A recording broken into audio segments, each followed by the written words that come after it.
Alright, another stupid door, and now I'm... Alright, what is this? The game professor struggled to comprehend the archaic concept of a standard definition television. No, why is it here? Alright, you know what? I'm just gonna try and ignore all this and be glad that at least I have somewhere to sit this time.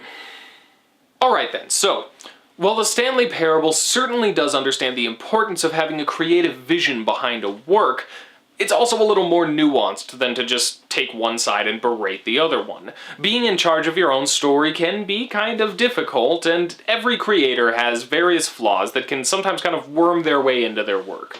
The Stanley Parable does actually have some routes that acknowledge this fact, the most obvious actually being the narrator's intended story. Stanley realizes everyone in his office has disappeared, then finds a secret door in his boss's office that leads to a giant mind control room. Realizing he's been controlled and has no actual agency, he pulls the plug on the mind control facility and is released to the outside. It's simple, it's full of plot holes, and to top it off, the entire game is about a man who has no agency gaining his freedom by following some guy's narration to the letter. The story itself is wrought with irony, a little narrative dissonance of sorts that completely undermines the point of the story. It's a story about grasping your freedom of will and of thought, but it can only be attained by following the instructions of a narrator to the letter. There's no actual free thought in achieving it. Another game that I've already analyzed, which I won't name specifically here because this discussion would actually be a really huge spoiler for it, did something similar, but it did it on purpose. The Stanley Parable is obviously doing this on purpose as well, but we are talking about the metaphor created by the relationship between the narrator and Stanley, and the narrator pretty definitely didn't do this on purpose. The Stanley Parable's display of the value of a work governed by creative vision is also tempered somewhat by the acknowledgement that, specifically in an interactive medium, excluding the player entirely from any level of agency can result in empty and even thematically conflicted results. But it doesn't end there. The Stanley Parable actually has quite a few instances where it symbolically depicts some various shortcomings that creators can have and the negative results that end up happening in the work. In the confusion ending, the narrator actually begins working with Stanley after they, in his terms, lose track of the story. His attempts to find it again have various results, all of which feed into a particular creative issue: a lack of direction. It only takes a little straying on Stanley's part to completely derail the story, showing how little forethought had really been put into it, and as they continue, the narrator goes through various attempts to get it back on track. The most memorable of these attempts is, of course, the Stanley Parable adventure line. The narrator puts a line in place that Stanley can follow back to the story proper, but it gets a little tangled as time goes on. Onward, Stanley, to destiny. Though, here's a thought. Wouldn't wherever we end up be our destination, even if there's no story there? Or to put it another way, is the story of no destination still a story? Simply by the act of moving forward, are we implying a journey such that a destination is inevitably conjured into being via the very manifestation of the nature of life itself? Did you notice that the line became more tangled and started going up walls and ceilings, places Stanley literally couldn't follow it, at the same time that the narrator started going off on all of his irrelevant tangents? The Stanley Parable adventure line here is symbolizing when a creator loses track of the direction and goals of their work. It can be easy when writing a story to get a little sidetracked, to leave behind the interesting and important elements of the story in favor of developing or describing things that aren't actually all that important, and this can really mess with the pacing or even the themes of the given work. Hey, no, let's not do that. Making that parallel would get me crucified by the internet. Point being, this is a potential danger of having an auteur in complete 100% control of the story. If they lose focus, so does the narrative, and that can mess stuff up pretty bad. The narrator even tries adding music to give the proceedings a greater sense of purpose. I think what we need right now is a bit of music to lighten the mood.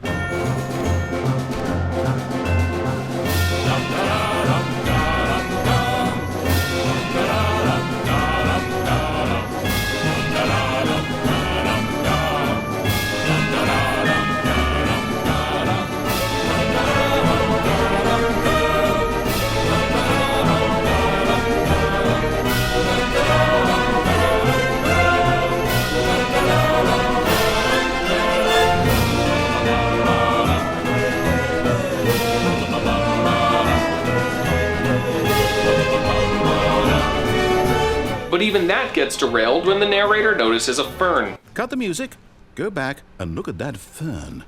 Stanley, this fern will be very important later in the story. It's actually not important. It never comes up again. And in fact, the story never recovers, occasionally dipping back into the narrative, but at the wrong place and time. The lack of planning and structure to the narrator's story turned it into a confusing, convoluted mess, and there's really no one to blame for that but the narrator himself. It was entirely his story, after all. The other major example I'll note is actually kind of a convoluted ending. The majority of the process to get there is comprised of the narrator trying desperately to please you and becoming jaded and cynical toward you as the process continues. He even appropriates other games to try and please you, including Minecraft and Portal. He tries making simple, meaningful games that are actually too simple to really have much meaning. And as he does so, he begins to resent you for not appreciating them, culminating in this little tirade. No, actually, you know what? I think that's plenty. I really don't care much to see you stumble through any more of these games, and I highly doubt you're any wiser for the experience. Which is why, rather than continue to waste my time, I'm just going to leave you here. You can pretend you've beaten the game if it makes it any richer for you, but as for me, I've had enough. So, why don't you get cozy in this room, and if you have any grand revolutionary ideas for the perfect video game, you can just sit there and let it ball up inside you for all eternity. I don't need your advice. I don't need your ratings.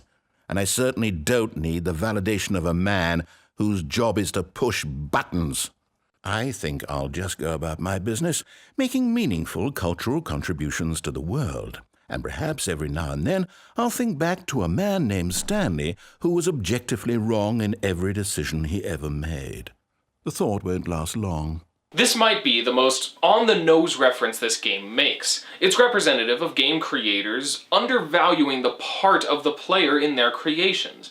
In this instance, the narrator sees you, the player, as essentially just Stanley, a man whose only job is to press buttons. I'm sure all of us gamers have heard people say that all we do is sit around and push buttons, and I'm also pretty sure that we all know how horribly simplistic a misrepresentation that actually is, akin to sitting around looking at words, or running around hitting a ball. These descriptors, sure, are accurate concepts of the activities they're trying to represent, but they're such an incomplete picture of them as to be entirely illegitimate. When we play video games, we may be pressing buttons, but that's merely the conduit of our interaction. It's not the way that our play takes on meaning.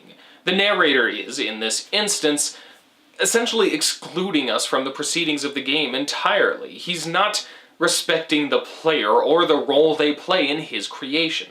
Instead, he's focusing entirely on his vision, to the complete exclusion of our experience, or how we may perceive it. And while we've already established how important that vision is to a given work, it's also true that excluding us from it as the players kind of defeats the purpose. Something troubling you? Yeah, it's just... It seems like the Stanley Parable has a pretty solid concept of how important authorial intent is, but a bit ago in that other room, I declared that to be the entire point of the game, and I'm not so sure it is. Oh? Figuring that out now, are we? Oh, shut up. There's gotta be a central theme, a clear message. You don't even... Hold on. You've been leading me here, haven't you? Not here to this place necessarily, but to this line of thinking. There's something I need to figure out. Impressive. Nothing gets past you. Snark aside, you've been leading me to a conclusion. And I think, maybe, this game isn't about saying which one is right, is it?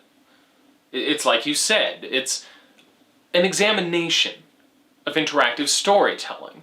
It's not espousing either approach, it's showing us the various approaches and their strengths and weaknesses. The Stanley Parable's major theme is interactive storytelling as a whole, not any one way to go about it. Finally.